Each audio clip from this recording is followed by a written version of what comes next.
showed disappointment, but she was too tired to argue. She slid into bed. Her mother tucked her in beneath the sheets. "Tell me a story, then?" "Mommy's really tired tonight. I'll tell you one tomorrow." Amy frowned, but it didn't last. "A good one?" "I promise. It'll be the best story you ever heard." "Okay." Her mother kissed her on the forehead, then switched off the lamp. "Sweet dreams, baby." "Night, Mom." Amy watched her mother cross the dark room. The door opened. Her mother turned as if to bid a silent goodbye, then closed the door. Amy rolled on her side and gazed out the window. No more telescope tonight, but this was one of those incredibly clear nights when the heavens were awesome even with the naked eye.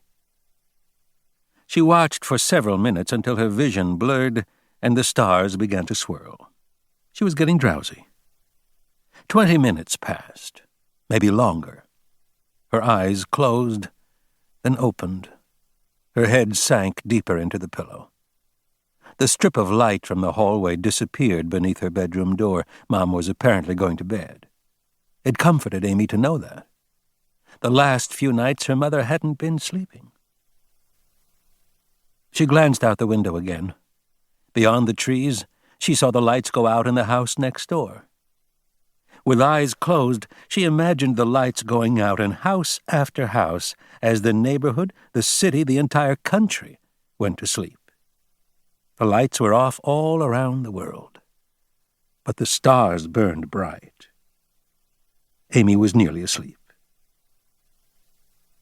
A loud crack pierced the night like thunder, but it wasn't thunder. Amy jackknifed in her bed as if kicked in the belly. The noise had come from inside the house. Her heart raced. She listened for it again, but there was only silence. She was too frightened to scream. She wanted to call for her mother, but words wouldn't come. It had been an awful sound, enough to make her fear the dark forever. Yet it took only a second to pinpoint the source. She knew the sound. There was no mistaking it. She'd heard it before, far from the house, the time her mother had driven her out to the woods and Amy had watched her practice. It was the echoing clap of her mother's loaded handgun.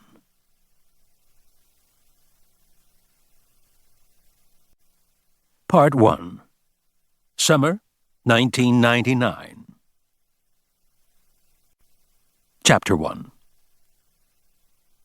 Amy wished she could go back in time, not way back.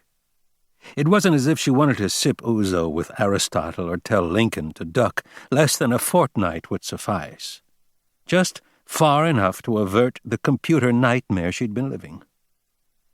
Amy was the Computer Information Systems Director at Bailey, Gaslow & Hines, the premier law firm in the Rocky Mountains.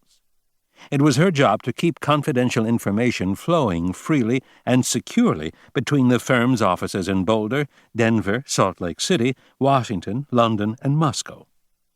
Day in and day out, she had the power to bring 200 attorneys groveling to their knees, and she had the privilege of hearing them scream, simultaneously, at her. As if I created the virus, she thought, thinking of what she wished she had said to one accusatory partner. He was miles behind her now, but she was still thinking about it. Driving alone on the highway was a great place to put things exactly as they should have been. It had taken almost a week to purge the entire system, working 18-hour days, traveling to 6 different offices. She had everyone up and running in some capacity within the first 24 hours, and she ultimately salvaged over 95% of the stored data.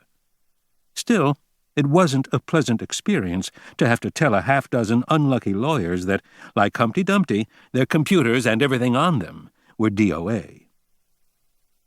It was a little-known fact, but Amy had witnessed it firsthand. Lawyers do cry. A sudden rattle in the dashboard snagged Amy's attention. Her old Ford pickup truck had plenty of squeaks and pings. Each was different, and she knew them all, like a mother who could sense whether her baby's cry meant feed me, change me, or please get Grandma out of my face. This particular noise was more of a clunk. an easy problem to diagnose, since torrid hot air was suddenly blowing out of the air conditioner.